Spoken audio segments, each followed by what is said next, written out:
High বন্ধুরা, শুভ সকাল। সবাইকে জানাই আমার অনেক অনেক ভালোবাসা। আর এই দেখুন, আমার যে কলতলাটা আছে না, ভীষণ শ্যাওলা হয়েছে। আর এই কলতলাটার মধ্যেই আমার সব সময় সারাদিনের কাজ থাকে। আর এখন আমি সকালবেলায় আজকে কি করেছি বলুন তো, বাসন কোসন সব একদিকে সরিয়ে দিয়ে ব্লিচিং পাউডার ভালো করে ঘষে দিলাম।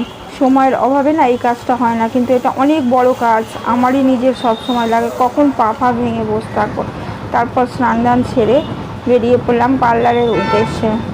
আর এবার গিয়ে ওখানেও আবার অনেক কাজ আছে, কাজগুলো সেরে ধূপ ফুপ দিয়ে টিফিন করব। তারপরে আবার একে একে কাস্টমার এলে কাজ সেরে আবার দুপুরে বাড়ি আসবো। আর এই দেখুন, টিফিন করতে বসে পড়েছি। মুড়ি, চানাচুর, চপ সব কর্তামশাই বাজারে গেছিলো, কিনে নিয়ে এলো। আমি ততক্ষণ ঘরটা পরিষ্কার করে নিলাম। আর এই দেখুন, চপ খাচ্ছি আর মুড়ি খাচ্ছি, আর সাথে তো চা আমার আছেই।